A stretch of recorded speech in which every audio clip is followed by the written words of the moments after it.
Congratulations to the winners of the President's Writing Awards.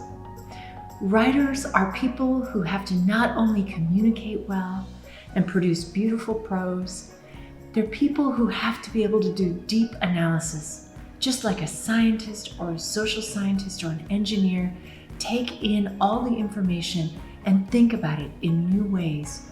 Writing is about creation and innovation, and we are so proud of the work that you have done. Moreover, we know that the skills you have and the talents you bring will allow you to be successful in the world and will make an impact on the world around you. We are so proud of you.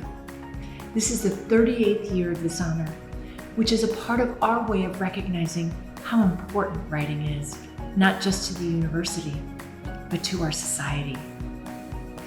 I also want to make a special thanks to those who reviewed these writing awards and all the amazing submissions. David Scott, Ruth Salter, and Aidan Riordan Buell. Thank you so much for your service, and congratulations again to all of our amazing winners.